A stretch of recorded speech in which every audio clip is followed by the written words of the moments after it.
Assalamualaikum warahmatullahi wabarakatuh. Berjumpa kembali tentunya di YouTube channel Pesantren Digital Aswa di acara spesial Ramadan Ngabuburit ala Santri bersama saya Brian Kusumajati dan narasumber kita Bapak Kiai Haji Ahmad Izzuddin LCMSI. Assalamualaikum Gus. Waalaikumsalam warahmatullahi Bagaimana wabarakatuh. kabarnya Gus? Alhamdulillah sehat. Ya, semoga santri digital yang ada di rumah atau dimanapun berada diberi kesehatan selalu dan masih diberikan semangat untuk menjalankan ibadah di bulan Ramadan. Nah, Gus, kalau kemarin kita sudah membicarakan masalah zakat, Gus. Nah, masalah zakat ini tentunya pasti akan banyak pertanyaan, berbagai macam pertanyaan. Nah, tapi sebelum kita mengarah ke situ, memang setiap ibadah di agama Islam itu harus menggunakan niat terlebih dahulu untuk melakukan. Nah, termasuk zakat fitrah ini, Gus. Nah, mengenai niat zakat ini seperti apa, Gus? Iya. Bismillahirrahmanirrahim. Dalam kita menunaikan ibadah zakat fitrah, Ya. ini memang yang perlu diperhatikan adalah berkaitan dengan niat. Bahwa ya saya kira beberapa sudah maklum mungkin. Ya. Dalam kita memberikan zakat itu ada niatan yang itu harus dalam hati. Dan kita sampaikan bahwa niat itu di hati, bukan di lisan. Bahwa ini adalah zakatku. Ini adalah sedekah wajibku. Saya kira kalau hal itu mungkin beberapa dari santri-santri digital mudah memahami lah. Bahwa ketika memberikan itu ada niatan bahwa ini zakatku. Tapi kan yang perlu diperhatikan juga adalah ketika yang sudah berkeluarga, terus mamanya kita menzakati juga anak-anak kita, mamanya kita menzakati juga orang tua kita yang sudah tidak bisa apa-apa. Nah, ini yang perlu menjadi perhatian bersama bahwa ketika ada orang tua menzakati anaknya yang sudah balik, anaknya yang sudah mamanya beranjak dewasa, ini harus pengetahuan atau minta izin oleh anaknya. Anaknya harus ada pemberitahuan, kamu zakatnya tak bayar game. Nanti saat memberikan ini zakatnya anak saya siapa. Karena apa? Karena beberapa ada yang pokoknya anaknya dizakati, kadang anaknya nggak tahu ibunya menzakati semua. Nah ini kalau orang tua walaupun menzakati tapi tidak berizin sama anaknya yang sudah dewasa, itu ya nanti menjadi tidak sah. Terlebih ketika anak ini memang sudah mampu bekerja sendiri, mampu mencari penghasilan sendiri. Jadi perlu dipahami bahwa anak yang masih kecil, belum balik, itu mesti menjadi tanggungan orang tua.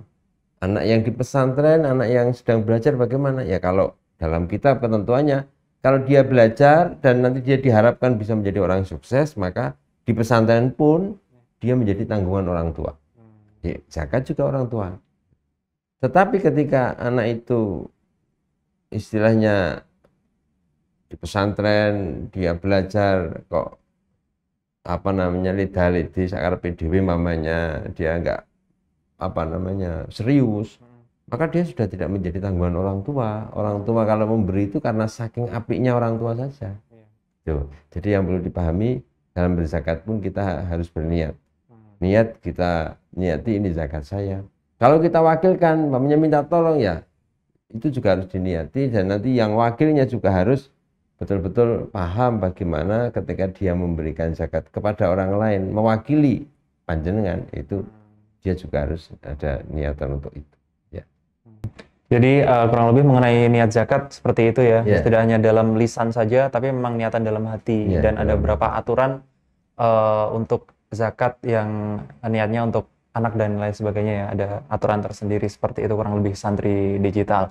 Nah, kemudian mengenai zakat fitrah dengan beras yang berupa beras ini, ada banyak pertanyaan juga nih Gus, mengenai berapa sih sebenarnya ukuran yang pas itu, apakah 2,5 kilo atau 2,8 atau berapa? Nah, itu seperti apa kira-kira Gus? Iya. Perbedaan ukuran yang sering kita dengar antara 2,5 kilo atau 2,7, 2,8.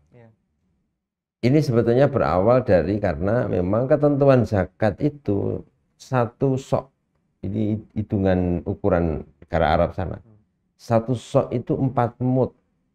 Nah, satu mutnya ini ada yang menghitung 6,75, ada yang menghitung 6, sekian. Ini perbedaannya di situ.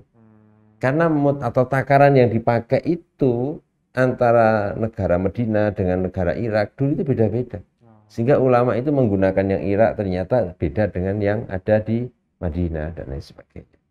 Tapi bahwa kalau dalam hal ini menurut saya kita itu kalau mengikuti yang 25 asal itu memang hasil ijtihad dari ulama. Memang ada yang mengatakan 2,5 ada. Jadi saya kira ini sah-sah saja asal yang terbaik ya panjenengan tahu ikut siapa ketika mengambil yang 2,5. Itu. Tetapi kalau yang memakai 2,8 ini kenapa? Ya karena ini yang paling ihtiyat bahasanya, itu yang paling berhati-hati. Dari sekian ukuran-ukuran literan itu berapa zakat fitrah itu yang aman adalah ya 2,7, sekian atau 2,8 kilo. Kalau beberapa fatwa dari ulama mamanya NU Jawa Timur malah pas kewae 3 kilo zakat itu. Saya kira ini yang perlu kita pahami bahwa zakat itu umpamanya kalau kita menggunakan yang 2,5 atau 2,5 kilo atau kita pakai yang 2,8 itu hitungan minimal. Kalau lebih nggak apa-apa. Gitu. Kadang kita itu khawatir kalau nggak pas nggak sah loh, nggak apa-apa, lebih itu malah lebih baik. Jadi kalau menurut saya untuk lebih berhati-hati silahkan kalau panjenengan mengikuti yang 2,8 nanggung 2,8 buat 3 kilo itu juga malah bagus. Lebih baik lagi kalau sudah 3 kilo, dalamnya ada sariminya, ada telurnya, ada angpaunya, uang baru itu.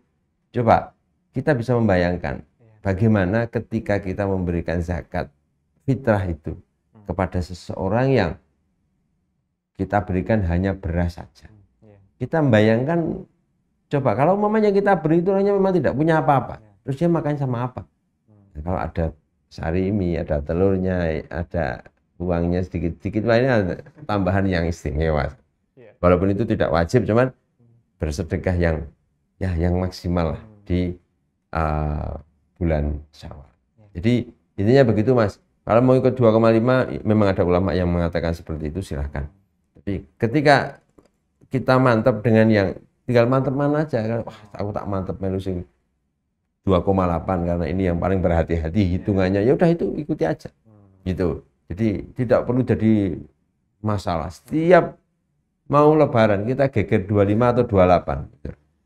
Yang inti silakan Anda sesuai kemantapan mau ikut yang mana karena ini berdasarkan ijtihad ulama juga antara 25 atau 28. Ya, jadi kurang lebih santri digital mungkin menjadi pertanyaan juga banyak santri digital atau kerabat dan lain sebagainya yang bertanya kira-kira jumlah yang pasti berapa. Nah, sudah dijelaskan dan semoga bisa lebih jelas lagi ya Gus ya tentunya. Dan jangan dijadikan permasalahan, malah nanti masalah mau berapa akhirnya malah nggak jadi zakat nanti. Nah, kurang lebih seperti itu santri digital. Nah, kemudian kalau tadi kita membicarakan masalah zakat fitrah mengenai berupa beras. Kalau misalnya diganti dengan uang itu bagaimana Gus? Ya. Jadi kalau dalam literatur ulama kita memang yang namanya zakat itu adalah harta yang dikeluarkan dengan cara khusus dan maksudnya cara khususnya termasuk apa yang diberikan dalam bentuk zakat fitrah itu. Memang dalam kitab disampaikan zakat fitrah itu harus dari apa namanya makanan pokok lah di daerah tersebut. Tentu kalau di tempat kita makanan pokok itu ya beras. Maka ini harus diwujudkan makanan pokok. Tetap beberapa ulama mengatakan bahwa mereka tidak setuju kalau zakat fitrah kok diganti dengan uang. Gitu. Walaupun ada beberapa yang ya mungkin di beberapa daerah di perkotaan mungkin sulit kita mencari orang yang mustahikul zakat. Orang yang berhak menerima zakat akhirnya ya paling mudah diuangkan dan lain sebagainya. Tetapi intinya begini, kita harus memahami apa esensi dari zakat yang berupa makanan itu. Kenapa zakat harus berupa makanan pokok? Nggak boleh mamanya di Indonesia kok mamanya ngasihnya makanan yang makanannya orang luar negeri. Akhirnya nggak kemakan, nggak boleh. Jadi memang makanan pokok di tempat itu apa? Nah, ini ada hubungannya dengan yang namanya Idul Fitri atau apa bahasa kita adalah hari ya memang Idul Fitri itu adalah hari raya makan-makan. Itulah alasannya kenapa tanggal 1 Syawal itu Muslim haram berpuasa. Tidak boleh berpuasa. Karena apa? Ya, karena dalam bahasanya Allah sedang open house. Nah, Allah sedang memberikan jamuan kepada semua makhluknya yang berupa makanan. Bagi yang mampu silahkan kalian memakan atas rezeki dari Allah. Bagi Anda yang tidak punya apa-apa, jangan berkecil hati karena nanti Allah akan memberi lewat orang-orang yang mampu. Akhirnya yang diinginkan itu kan hari tanggal 1 semuanya yang punya ya masak sendiri, makan sendiri, yang nggak punya nanti dapat zakat fitrah terus dimasak hari itu. Maka berikannya harus sebelum sholat Id. Di situ itu kalau kita masihnya itu habis asar tanggal 1 kan sudah nggak boleh. Ya, kalau habis sholat Id itu makruh. Karena inginnya ya tanggal 1 itu ini hari raya ini. Makan, semuanya makan. Itu. Maka kalau begitu kita harus paham seumpama orang yang kita beri itu uang, kira-kira dia untuk beri makan apa tidak? Kalau tidak untuk beri makan kan tidak sesuai dengan tujuan itu. Itu. Apalagi kalau hari ini dikasih duit nanti tahu-tahu diberi pulsa, mamanya malah nggak tepat sasaran. Jadi banyak ulama mengatakan tidak boleh digantikan dengan uang kecuali memang di tempat-tempat yang khusus yang memang sulit untuk mendistribusikan berupa makanan pokok. Saya kira gitu. Ya, jadi mengenai zakat fitrah sendiri, Santri Digital tadi sudah dijelaskan oleh Gus Din. Semoga menambah wawasan dan memperjelas pertanyaan-pertanyaan yang sebelumnya memang ditanyakan ya Gus ya. Nah, kurang lebih seperti itu untuk penjelasan mengenai zakat fitrah. Semoga bisa menambah materi yang sebelumnya dan bisa menambah wawasan juga.